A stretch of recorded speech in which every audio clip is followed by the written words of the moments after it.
Hello dear students, कैसे हो आप लोग। बहुत अच्छे होंगे, अपने परिवार के साथ में होंगे, बहुत ही खुश होंगे। तो चलिए आइए आपकी खुशी में कुछ पढ़ाई के अंश हम जोड़ देते हैं। तो 11th क्लास के 2 लेक्चर्स हमारे हो चुके हैं। तीसरे लेक्चर में हम आज एटम्स एंड मॉलिक्यूल्स की सीरीज करने वाले हैं, जिसमें कि आज हम लोग स्टार्ट कर रहे हैं some basic concept of chemistry, lecture number 03।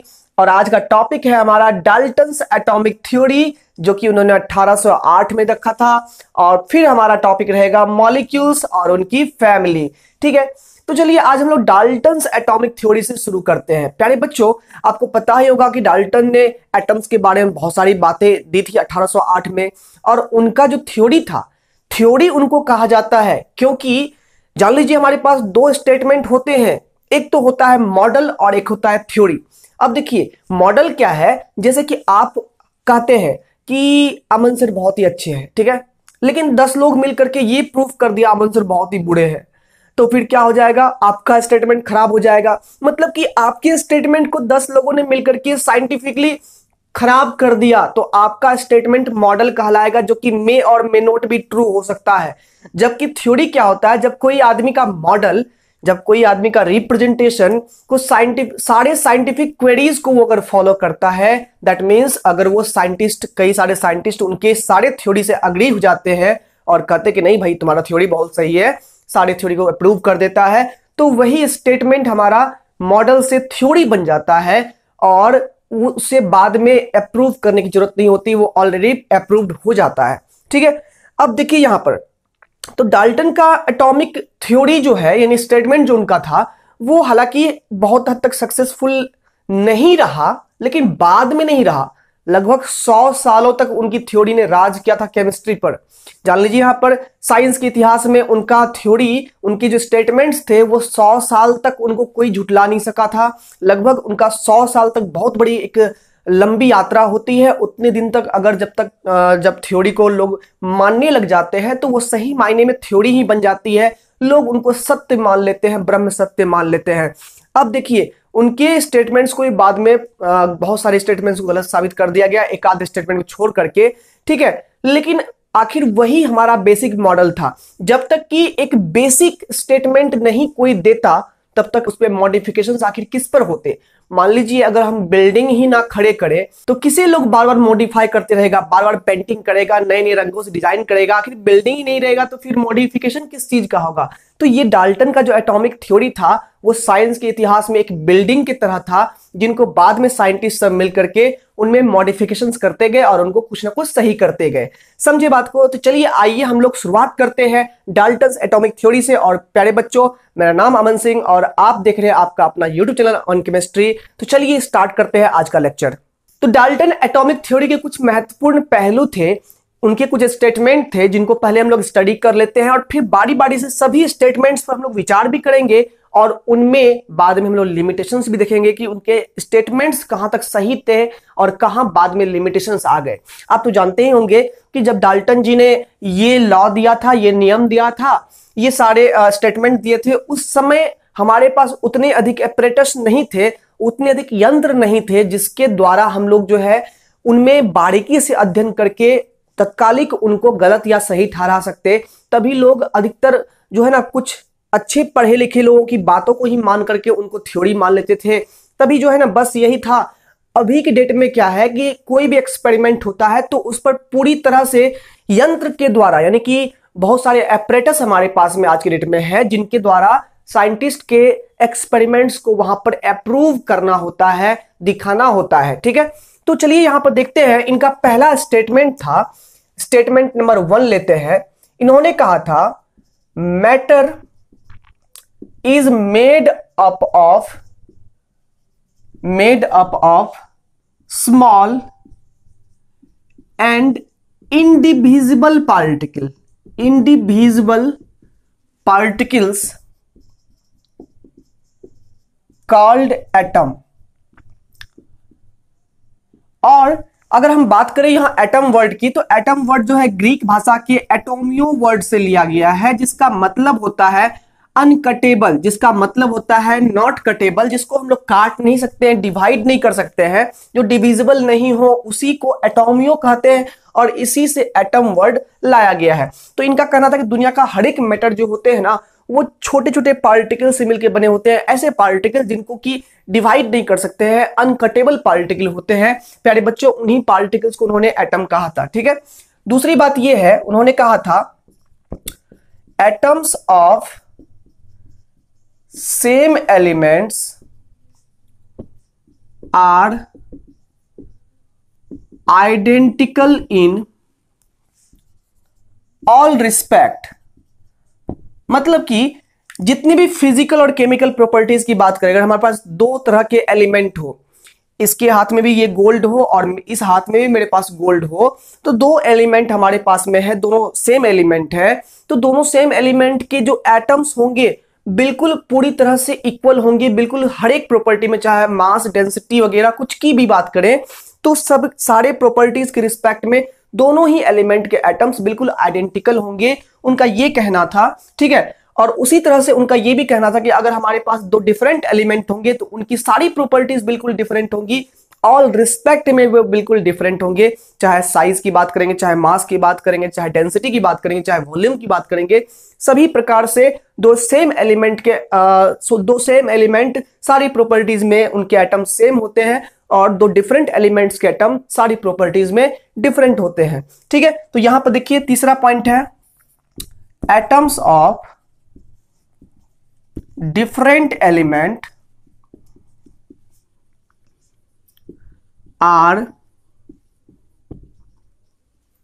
different in all respects। ठीक है, रिस्पेक्ट का मतलब हो गया सारे रिस्पेक्ट, मतलब हो गया फिजिकल प्रॉपर्टीज हो या केमिकल प्रॉपर्टीज हो, सभी रिस्पेक्ट में दो डिफरेंट एलिमेंट्स के सारे एटम बिल्कुल डिफरेंट होंगे, एक भी प्रॉपर्टीज इनकी सेम नहीं होगी, और इस केस में सारी प्रॉपर्टीज सेम होगी, ऐसा इन्होंने कहा था। इनका फोर्थ स्टेटमेंट था atoms are the smallest particles which take part in the chemical reaction. इनका यह कहना हुआ कि एटम ही दुनिया का सबसे छोटा पार्टिकल है जो कि केमिकल रिएक्शन में भाग लेता है, मतलब कि एटम केमिकल रिएक्शन में पार्टिसिपेट करता है, दो एटम्स या जो भी एटम्स हो वो रिएक्ट करके आपस में एक नए तरह के प्रोडक्ट बनाते हैं। तो यहां पर जो रिएक्शन होता है वो एटम्स के द्वारा ही होता है। एटम्स ही स्मॉलेस्ट पार्टिकल दुनिया में है जो कि केमिकली रिएक्टेबल होता है, केमिकली रिएक्ट करता है। ठीक है, तो ये इनका चौथा स्टेटमेंट था। तो जल्दी जल्दी में यहां तक स्क्रीनशॉट ले लीजिए आप लोग, सभी लोग। अब इनका पांचवा स्टेटमेंट देखते हैं। तो फिफ्थ स्टेटमेंट यहां पर था एटम्स ऑफ टू और मोर एलिमेंट्स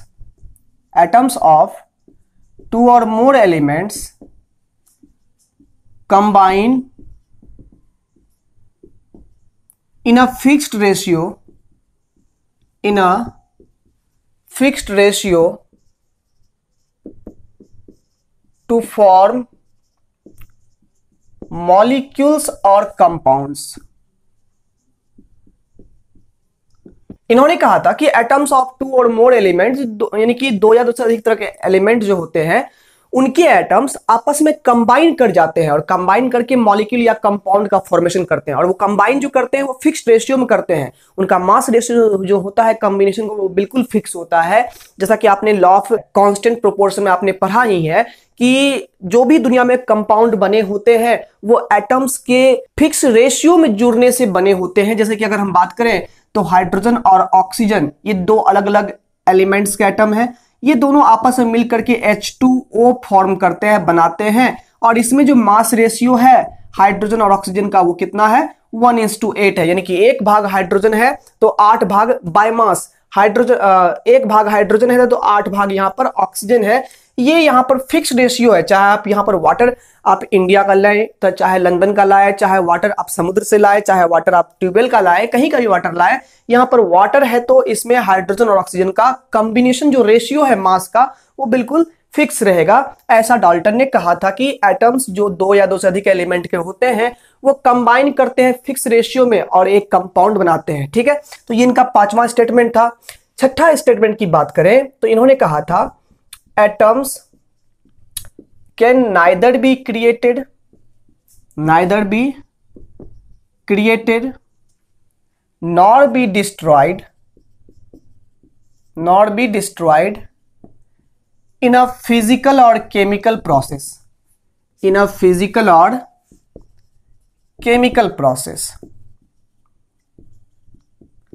ठीक है। तो यानी कि हम बात करें कि एटम्स जो होते हैं ना वो ना ही क्रिएट किए जा सकते हैं, यानी कि नया एटम किसी प्रोसेस द्वारा नहीं बनाया जा सकता है इनके द्वारा। अभी तक की बात करें, डाल्टन की हिसाब से बात करें तो नए एलिमेंट के एटम्स ना ही बनाए जा सकते हैं किसी भी प्रोसेस के द्वारा, और ना ही पुराने एलिमेंट के जो एटम है उनको कोई प्रोसेस के अंदर रख करके डिस्ट्रॉय किया जा सकता है। माने कि एटम को ना ही हम लोग डिस्ट्रॉय कर सकते हैं, यानी एटम अनडिस्ट्रक्टेबल होते हैं, यानी कि एटम डिस्ट्रक्ट नहीं किए जा सकते हैं, और ना ही एटम का फॉर्मेशन हो सकता है नए प्रकार के एटम का। केवल जो केमिकल रिएक्शन होता है, इनका अगला स्टेटमेंट भी है कि जो केवल केमिकल रिएक्शन होता है ना, उस केमिकल रिएक्शन में एटम्स जो होते हैं ना बस रीअरेंज हो जाते हैं, सेपरेट हो जाते हैं, ठीक है ना, या कंबाइन होते हैं, ठीक है ना, यानी कि कॉम्बिनेशन हो सकता है एटम का किसी केमिकल रिएक्शन में, ठीक है। डिकम्पोजिशन हो सकता है, माने कि एटम सेपरेट कर सकते हैं, या फिर रीअरेंजमेंट हो सकता है कि इसका एटम वहां चल जाए, उसका एटम यहां आ जाए। लेकिन जितने हमारे रिएक्टेंट साइड में एटम होंगे उतना ही प्रोडक्ट में एटम बनेगा, कोई नया एटम नहीं बनेगा, और पुराने एटम भी डिस्ट्रॉय नहीं होंगे किसी भी केमिकल रिएक्शन की भी बात करें अगर तो। यानी कि एटम ना ही क्रिएट किए जा सकते हैं और ना ही एटम को डिस्ट्रॉय किया जा सकता है, चाहे हम कोई भी फिजिकल प्रोसेस लगा दें या फिर कोई भी केमिकल रिएक्शन में हम लोग इन्वॉल्व कर दे एटम को। तो सातवां पॉइंट इसी बात से लिया गया है। यहां पर सातवां पॉइंट है कि chemical reactions involves only combination, separation और रीअरेंजमेंट ऑफ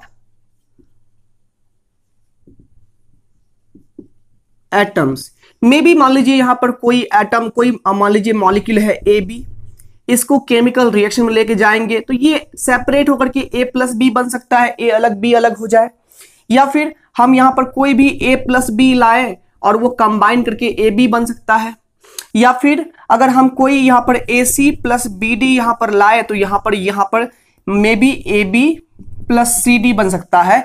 तीन तरह के एग्जांपल लिए हैं। यहां पर देखिए एटम्स यहां पर सेपरेट हो रहे हैं, ऐसे रिएक्शन में एटम कंबाइंड हो रहे हैं, और इसमें एटम जो है ना रीअरेंज हो रहे हैं, यहाँ के एटम वहां जा रहे हैं, वहां के एटम यहाँ आ रहे हैं। तो ये तीन तरह की बातें, ऐसी बातें पॉसिबल है। लेकिन आप देखो कि जितना इधर एटम है उतने ही इधर एटम बने हैं, नया कोई भी एटम नहीं बना है और पुराने कोई भी एटम यहाँ पर डिस्ट्रॉय नहीं हुए हैं, गायब नहीं हुए हैं। जितने एटम हमारे पास लेफ्ट साइड में है उतने एटम हमारे पास राइट साइड में है। तो यही कहना था इनका कि एटम्स को ना ही क्रिएट कर सकते हैं ना ही एटम को डिस्ट्रॉय कर सकते हैं हम लोग, बस उसके फॉर्म को हम लोग अलग चेंज कर सकते हैं, कुछ अलग फॉर्म में हम लोग कन्वर्ट कर सकते हैं, लेकिन एटम की प्रॉपर्टीज को हम लोग बदल नहीं सकते हैं किसी भी केमिकल रिएक्शन के अंदर में।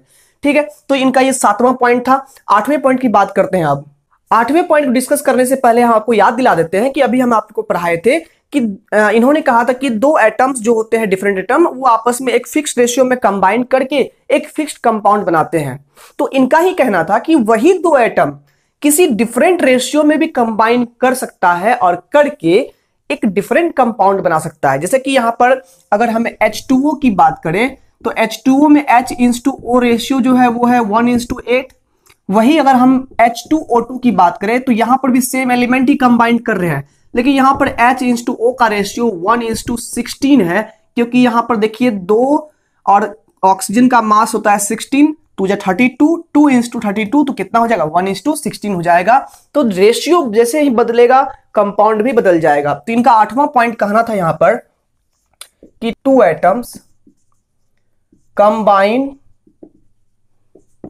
टुगेदर इन डिफरेंट रेशियो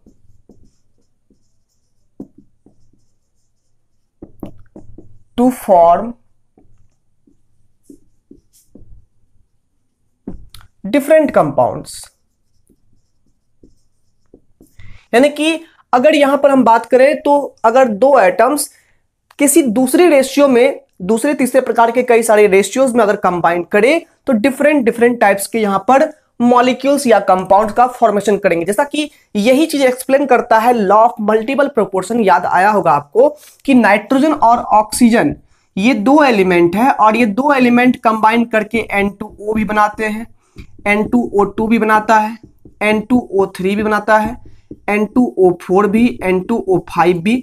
तो यहां पर जो है ये सभी देखिए यहां पर कंपाउंड में नाइट्रोजन और ऑक्सीजन का जो रेशियो है वो बिल्कुल डिफरेंट है। एलिमेंट्स भले ही दोनों का सेम है सभी कंपाउंड का, लेकिन यहां पर रेशियो डिफरेंट है और इसी कारण से कंपाउंड्स भी डिफरेंट हो गए। तो इनका यही कहना था कि दो एलिमेंट्स जो है वो किसी और रेशियो में जाकर के कंबाइन करके कोई और कंपाउंड भी बना सकते हैं, ऐसा इनका कहना था। तो ये कुल मिला के डाल्टन के स्टेटमेंट थे जिनको हमने पढ़ा।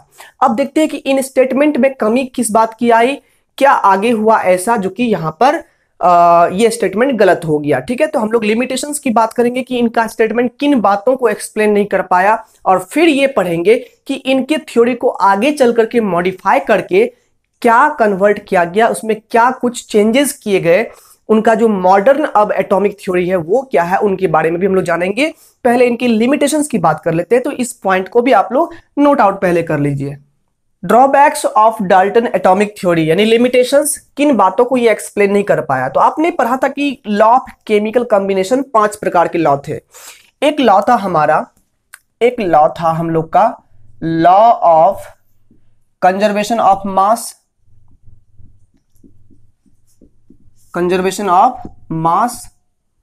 दूसरा लॉ था हमारा लॉ ऑफ कांस्टेंट प्रोपोर्शन। तीसरा लॉ था हम लोग का लॉ ऑफ मल्टीपल प्रोपोर्शन। ठीक है, तो यहां पर 3 लॉ की पहले बात करते हैं। यहां पर यह बात है कि law of conservation of mass यानी कि यह कहता है कि जितने लेफ्ट साइड हमारे पास रिएक्टेंट जितने हमारे पास है उतना ही हमारे पास प्रोडक्ट बनेंगे, और डाल्टन ने भी ये कहा कि जितना एटम हमारे पास लेफ्ट में है उतने ही एटम राइट में होंगे, इसका मतलब मास कंजर्व रहेगा। ये डाल्टन का भी कहना था। उनका लॉ इस बात को भी फॉलो करता है, उनका जो थ्योरी है इस बात को फॉलो करता है। लॉ ऑफ कांस्टेंट प्रोपोर्शन की भी बात करें तो डाल्टन ने कहा था बिल्कुल स्पष्ट कि अगर यहां पर दो एलिमेंट्स एक फिक्स्ड रेशियो में कंबाइन करते हैं तो वो एक फिक्स्ड कंपाउंड बनाएंगे, और ये भी यही कहता है।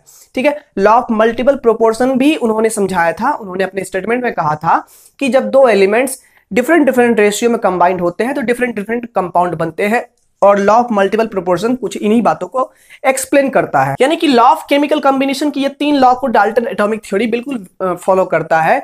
अगर हम बात करें गैसियस लॉ की बात करें, लॉ ऑफ गैसियस वॉल्यूम की बात करें, जिसको हम लोग गे-लुसैक लॉ के रूप में पढ़े थे, गे-लुसैक लॉ ऑफ गैसियस वॉल्यूम की वहां पर पढ़े थे कि जिस गैस जो कंबाइन करते हैं आपस में तो उनके मोल्स जिस रूप में कंबाइन करते हैं उसी तरह से उनके वॉल्यूम भी आपस में कंबाइन करते हैं। तो बात यहां पर यह है कि डाल्टन का जो एटॉमिक थ्योरी है वो मास के हिसाब से सब काम कर रहा है। देखो यहां पर ये तीनों लॉ में मास ही इन्वॉल्व है। ठीक है, बाय मास यहां पर प्रोपोर्शन निकालते हैं, यहां भी बाय मास प्रोपोर्शन निकालते हैं, रेशियो निकालते हैं, ये मास के हिसाब से ही है। लेकिन वॉल्यूम को वो एक्सप्लेन नहीं कर पाया। उन्होंने वॉल्यूम के बारे में जानकारी नहीं दी कि दो गैस आखिर कंबाइन जो करते हैं वो किस हिसाब से करते हैं, किस नियम से करते हैं, कैसे कंबाइन करते हैं, उनको वॉल्यूम के बारे में समझ में नहीं आया। ठीक है, अब हम ये तो नहीं कहेंगे कि समझ में नहीं आया होगा, बस ध्यान में नहीं रहा होगा, थोड़ा सा रिस्पेक्ट उनको देते हैं, साइंटिस्ट थे भाई। ठीक है, तो यहां पर क्या है कि it explains all the laws of chemical combination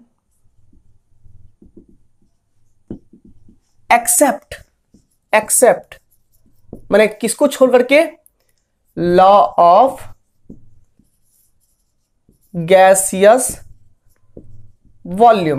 यानी कि ये 3 लॉ तभी जो थे वो बिल्कुल इनको फॉलो कर रहे थे, लेकिन जो हमारे पास लॉ ऑफ गैसियस वॉल्यूम था, लॉ ऑफ गैसियस वॉल्यूम जो था, इनको ये हमारा जो डाल्टन एटॉमिक थ्योरी है इसको एक्सप्लेन नहीं कर पाया, इन तीनों को ये एक्सप्लेन कर दिया था। ठीक है, तो एक लिमिटेशन पहला यहां पर आया था। दूसरे लिमिटेशन की बात करें तो ये लिमिटेशन नंबर 1 हो गया। ठीक है ना, दूसरे लिमिटेशन या ड्रॉबैक की बात करें तो इन्होंने ये एक्सप्लेन नहीं किया कि आखिर डिफरेंट एलिमेंट्स के मास, साइज, वॉल्यूम ये सब अलग अलग क्यों होते हैं। आखिर जब एटम्स ही सभी, और हम जानते हैं इन्होंने ही कहा था कि सभी एटम स्मॉलेस्ट पार्टिकल होते हैं, बिल्कुल छोटा पार्टिकल होते हैं, तो फिर भाई छोटे में भी छोटा बड़ा कैसे हो गया। इस चीज को एक्सप्लेन नहीं कर पाए कि ये डिफरेंट एलिमेंट्स के शेप, साइज, मास, वॉल्यूम ये सब डिफरेंट क्यों होते हैं, इनको एक्सप्लेन नहीं कर पाए। यानी कि it could not explain difference in the shape, size, volume etc of different elements. यानी कि अलग अलग एलिमेंट्स के शेप, साइज, वॉल्यूम ये सभी जो अलग अलग हो रहे थे, ये क्यों हो रहे थे। आखिर एटम सबसे छोटा ही है, लेकिन फिर भी छोटे में भी छोटा बड़ा यहां पर जो हो रहा था, इस चीज को ये एक्सप्लेन नहीं कर पाए कि सभी एटम्स के साइज इक्वल होते हैं कि डिफरेंट होते हैं तो क्यों होते हैं, इस चीज को ये एक्सप्लेन नहीं कर पाए थे। ठीक है, चलिए हम लोग तीसरे ड्रॉबैक की बात करते हैं। यहां तक आप लोग स्क्रीनशॉट ले लीजिएगा। ड्रॉबैक के तीसरे पॉइंट में यहां पर हम लोग देखेंगे कि ये एक्सप्लेन ये इस बात को नहीं कर पाए कि आखिर दो एटम कंबाइन करते क्यों हैं। इन्होंने तो कह दिया कि दो एटम कंबाइन करके मॉलिक्यूल्स बनाएंगे, कंपाउंड बनाएंगे, लेकिन आखिर उन्हें जरूरत क्या है कंबाइन करने की। वो तो अकेले भी रह सकते हैं भाई। तो मतलब कि इतना वो एक्सप्लेन नहीं कर पाए कि वो दो एलिमेंट कंबाइन क्यों करते हैं, एटम कंबाइन क्यों करते हैं। ठीक है ना। तो आज के डेट में हम लोग जानते हैं कि उनकी वैलेंसीज होती है वो अनस्टेबल होते हैं अकेले स्टेट में। ठीक है, तो अपनी वैलेंसी के मुताबिक जो है अपने एक दूसरे के साथ वो कंबाइन करते हैं। लेकिन सवाल ये था कि तभी वो एक्सप्लेन नहीं कर पाए थे उस चीज को। तो यहां पर लिखेंगे it was fail to explain, it was fail to explain why atoms combine, atom combine क्यों करते हैं, इस चीज को बताने में वो फेल हो गए थे। ठीक है, तो ये हमारा तीसरा पॉइंट था। चौथा पॉइंट की अगर हम बात करें तो ये इस बात को भी एक्सप्लेन नहीं कर पाए कि कोई भी एलिमेंट के अंदर में जो एटम्स बंधे हुए रहते हैं, एक एलिमेंट के अंदर में एटम्स कई सारे होते हैं, या कंपाउंड के अंदर में मॉलिक्यूल्स होते हैं, या कंपाउंड में जो यहां पर कई सारे एटम होते हैं। तो जैसे यहां पर H2O की ही बात करें तो H2O में 3 एटम है। तो आखिर तीनों एटम किस प्रकार के फोर्स से बीच में बाइंडेड है, इनकी बाइंडेड ये जो बाइंडिंग फोर्स इनके बीच में काम कर रहा है, चाहे वो एलिमेंट्स का बीच का एटम हो, चाहे वो कंपाउंड के बीच का एटम हो। जैसे ऑक्सीजन एक एलिमेंट है, तो ऑक्सीजन में ऑक्सीजन और ऑक्सीजन के बीच में ये जो फोर्स काम कर रहा है, तो ये फोर्स कैसा फोर्स है जिनके कारण से ये दो ऑक्सीजन आपस में जुड़े हुए हैं, इस फोर्स को भी वो एक्सप्लेन नहीं कर पाए थे। यानी कि it was failed to explain the binding, the nature of binding forces between atoms in elements or compounds। Elements या कंपाउंड्स में एटम के बीच में जो बाइंडिंग फोर्स काम करता है उसकी नेचर क्या है, वो आखिर बाइंडिंग फोर्स कैसे होते हैं, उनको डाल्टन एक्सप्लेन नहीं कर पाया था। ठीक है, नहीं कर पाए थे। ठीक है, सॉरी फॉर मिस्टेक, नहीं कर पाए थे। तो यहां पर बात यह है कि इस चीज को भी आज की डेट में हम लोग समझते ही हैं। कई सारे तरह के फोर्सेस होते हैं, लाइक इलेक्ट्रोस्टैटिक फोर्स होते हैं, कोवैलेंट बॉन्ड होते हैं, कोऑर्डिनेट बॉन्ड होते हैं, कई सारे बॉन्ड होते हैं जिनके कारण से दो एटम आपस में कंबाइंड होते हैं, जुड़े हुए रहते हैं। लेकिन तभी की डेट में वो एक्सप्लेन नहीं कर पाए थे। इनके अगले लिमिटेशन की बात करें 5वां नंबर की, तो ये है it could not explain the ultimate particles of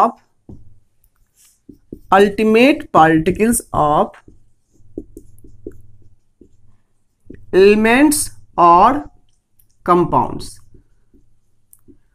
यानी कि एलिमेंट और कंपाउंड के परफेक्ट अल्टीमेट पार्टिकल कौन से हैं जिनसे कि एलिमेंट और कंपाउंड बना हुआ है, उनको पूरी तरह से ये एक्सप्लेन नहीं कर पाए। तो प्यारे बच्चों, ये हमारे पास टोटल इतने लिमिटेशंस थे डाल्टन जी के लॉ को फेल करने के लिए। ये सारे लिमिटेशंस काफी थे, यानी ये सारे लिमिटेशंस जो थे ना, इतने सारे लिमिटेशन हो गए थे उस समय में जब डेवलप किया था। तब डेवलपमेंट के बाद इतने लिमिटेशंस हो गए थे कि उनकी थ्योरी को हम लोग को रिजेक्ट करना पड़ा, उनकी थ्योरी को रिजेक्ट करना पड़ा। लेकिन बहुत दिनों तक ये थ्योरी काम में आया था।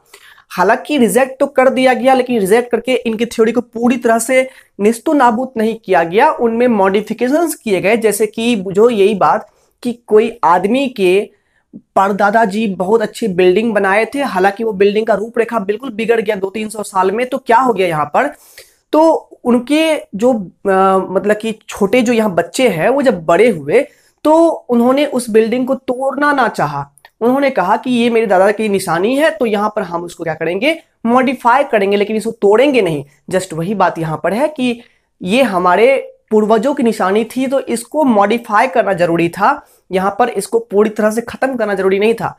आखिर डाल्टन के थ्योरी को अगर खत्म कर देंगे तो उनका नाम भी उस थ्योरी के हिसाब से खत्म हो जाएगा, ठीक है। तो इसलिए उनके नाम को जिंदा रखने के लिए उनकी थ्योरी मॉडिफिकेशंस किया गया, जिसको मॉडर्न एटॉमिक थ्योरी हम लोग कहते हैं।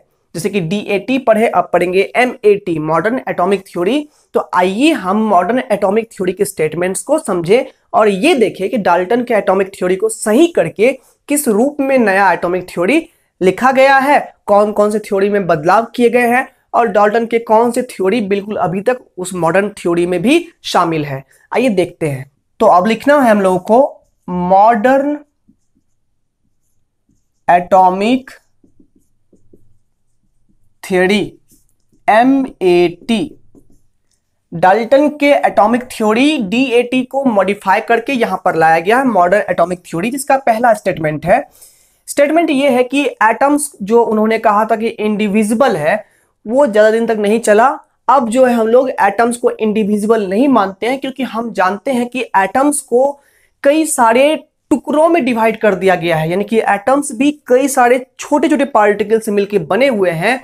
और आज के डेट में अगर हम बात करें तो लगभग 35-36 तरह के 36 टाइप्स के सब एटॉमिक पार्टिकल अभी तक पाए जा चुके हैं, ठीक है। जिसमें कि हम लोग इलेक्ट्रॉन, प्रोटॉन, न्यूट्रॉन में ये 3 चीज का स्टडी करते हैं 11th क्लास में, या उससे आगे भी आप लोग करोगे, ठीक है ना। तो आगे बढ़ते जाना है, तो आगे नए नए पार्टिकल स्टडी करते जाना है। तो हम लोग 7-8 प्रकार का पार्टिकल स्टडी करेंगे, लेकिन 36 प्रकार के पार्टिकल्स अभी तक डेवलप किए जा चुके हैं एटॉमिक स्ट्रक्चर में। तो यूं समझा दें हम आपको, यहां पर मॉडर्न एटॉमिक थ्योरी ये कहता है कि atoms can not be considered much longer as indivisible। Atoms को अधिक दिनों तक इंडिविजिबल नहीं रखा गया। एटम्स बाद में डिवाइडेड हो गया। जब हमारे पास एपरेटस नए नए आए तो डिवीजन हो गया। जब हमारे पास आए थे थॉमसन, जे थॉमसन ने इलेक्ट्रॉन को खोजा, फिर गोल्डस्टीन ने प्रोटॉन को और जेम्स हेडविग ने न्यूट्रॉन को डिस्कवर किया। तो एटम्स को कुछ अधिक दिन तक हम लोग इंडिविजुअल बना के नहीं रख पाए, जैसा कि डाल्टन की थ्योरी में लिखा हुआ था। एटम को बाद में डिवाइड कर दिया गया, ठीक है। दूसरा यहां पर मॉडर्न एटॉमिक थ्योरी का स्टेटमेंट है कि जो डाल्टन ने कहा था ये चीज कि एटम्स जो होते हैं, सेम एलिमेंट के एटम्स बिल्कुल सारे रिस्पेक्ट में सेम होते हैं और डिफरेंट एलिमेंट के एटम्स सारे रिस्पेक्ट में डिफरेंट होते हैं। तो आपको यहां बता दें कि आप लोग अब पढ़ चुके हो आइसोटॉप्स के बारे में।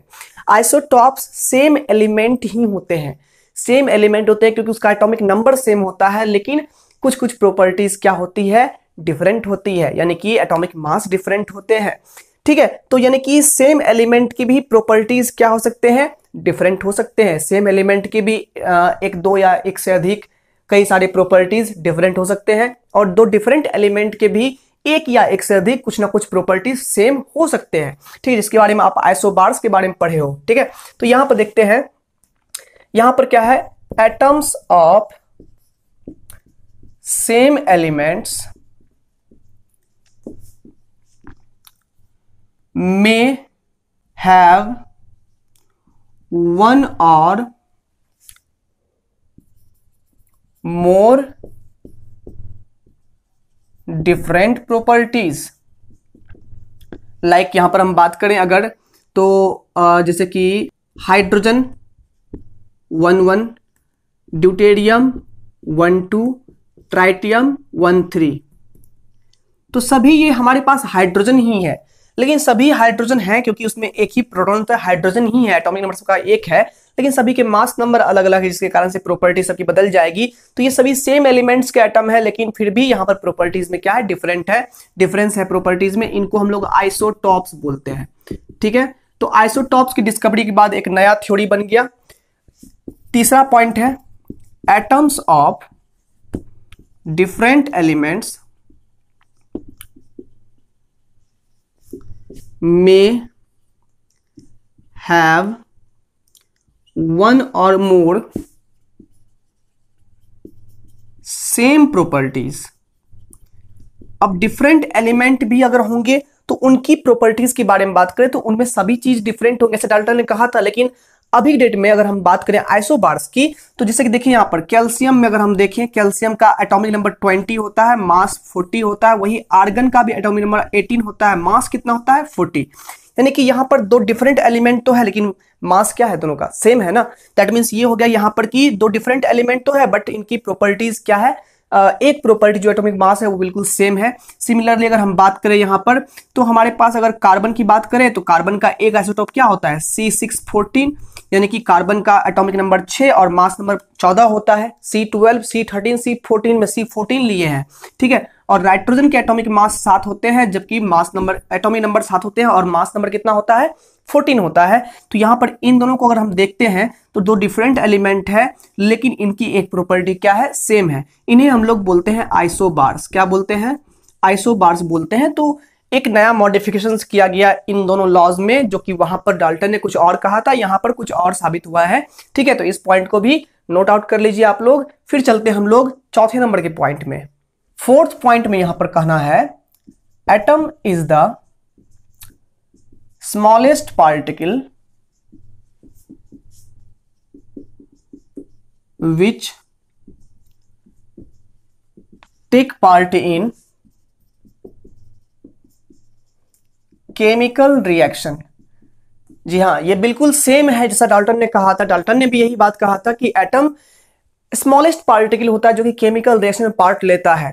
एटम से छोटा कोई पार्टिकल नहीं है। यानी कि अब आज भी जानते हैं हम लोग कि इलेक्ट्रॉन्स प्रोटॉन्स केमिकल रिएक्शन में भाग नहीं लेते हैं, एटम्स पार्ट लेते हैं, एटम्स पार्टिसिपेट करता है। ठीक है, तो एटम्स पार्टिसिपेट करता है केमिकल रिएक्शन में, वही सबसे स्मॉलेस्ट पार्टिकल है जो केमिकल रिएक्शन में पार्टिसिपेट करता है, ऐसा डाल्टन ने भी कहा था। और मॉडर्न एटॉमिक थ्योरी का भी कुछ ऐसा ही कहना है। चलिए यहां पर देखते हैं पांचवें पॉइंट में। पांचवें पॉइंट में है मास can be converted into energy. ध्यान दें, यहां पर हम लोग आज डेट में जानते हैं कि आइंस्टीन बाबा ने उस समय का, इस सदी का सबसे बड़ा इक्वेशन दिया था E=mc²। ठीक है, तो E=mc² के माध्यम से यह सीखा जाता था कि अगर दुनिया में कोई बॉडी में कुछ मास है तो उस मास को हम लोग, उस बॉडी को डिकम्पोज करके डिस्ट्रक्ट करके, खत्म करके उसके मास को हम लोग एनर्जी में कन्वर्ट कर सकते हैं। यानी कि एटम्स के कारण से मास होता है किसी भी मैटर में। ठीक है, यानी कि कोई मैटर है तो उसमें एटम होगा, एटम है तो मास है। तो यहां पर सिंपल बात कर लें कि एटम्स को हम लोग जब डिवाइड कर देंगे, खत्म कर देंगे, डिस्ट्रॉय कर देंगे एटम को, तो उसे हम लोग एनर्जी में कन्वर्ट कर सकते हैं, ऐसा इस थ्योरी का कहना है। यानी कि एटम्स को हम लोग डिस्ट्रॉय कर सकते हैं। और ऐसा अब आप लोग रेडियो एक्टिविटी में भी पढ़ते हो, जिसके बारे में हम लोग एटॉमिक स्ट्रक्चर में सीखेंगे कि उसमें क्या होता है। जैसे सन की ही बात करते हैं तो सन में क्या होता है, हाइड्रोजन के न्यूक्लियस कन्वर्ट किस में होते हैं, हीलियम में हो जाते हैं। यानी कि हाइड्रोजन उसमें टूट करके हीलियम में कन्वर्ट होता है, न्यूक्लियर फ्यूजन होता है। यहां पर हाइड्रोजन के दो न्यूक्लियस मिल करके एक बड़ा न्यूक्लियस हीलियम का तैयार करता है। तो सिंपल सी बात है, बिफोर रिएक्शन हमारे पास हाइड्रोजन था, आफ्टर रिएक्शन हमारे पास क्या बना, हीलियम। यानी कि पुराने एटम डिस्ट्रॉय हो गए और नए एटम बनाए जा सकते हैं। यानी कि उनका ये जो थ्योरी था डाल्टन का कि हम लोग एटम को ना ही क्रिएट कर सकते हैं ना ही डिस्ट्रॉय कर सकते हैं, ये थ्योरी यहां पर फेल हो गया है। यहां पर हम लोग एटम को क्रिएट भी कर सकते हैं और एटम को डिस्ट्रॉय भी कर सकते हैं। ठीक है, यानी कि यहां से हमने ये सीखा कि atoms of one element can be converted into atoms of other element। ठीक है, ये तो समझ में आ गया। अब सातवें और लास्ट पॉइंट की यहां पर बात करें तो मॉडर्न एटॉमिक थ्योरी का ये कहना है कि जैसे कि डाल्टन ने कहा था कि दो डिफरेंट एलिमेंट के एटम आपस में एक फिक्स्ड रेशियो में जुड़ जाते हैं, स्मॉलेस्ट रेशियो में जुड़ जाते हैं और जुड़ करके एक कंपाउंड बनाते हैं। ठीक है, लेकिन मॉडर्न एटॉमिक थ्योरी का भी यही कहना है कि दो एटम आपस में एक इंटीग्रल रेशियो में तो जुड़ते हैं, कंबाइन होते हैं, लेकिन ये रेशियो हमेशा सिंपल नहीं होंगे। सिंपल रेशियो का मतलब क्या होता है? रेशियो का होना 1:2:3:4:4 ऐसे, ये सब रेशियो सिंपल रेशियो होता है। लेकिन रेशियो हमारा एकदम बराबर भी हो सकता है, रेशियो हमारा एक कॉम्प्लेक्स भी हो सकता है, कॉम्प्लिकेटेड रेशियो भी हो सकता है। यानी कि हमारा मॉडर्न एटॉमिक थ्योरी ये कहता है कि 2 or more elements combine in integral ratio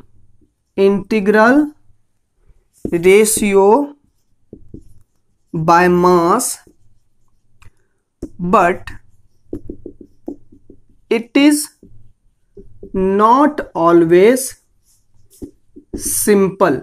लेकिन ये रेशियो हमेशा सिंपल नहीं होता है। फॉर एग्जाम्पल C12H22O11 की बात करें तो यहां पर देख सकते हैं कि ये रेशियो यहां पर कॉम्प्लेक्स है। इस रेशियो से हम लोग इसको और सिंपलेस्ट फॉर्म में कन्वर्ट नहीं कर सकते हैं यहां पर C:H:O को।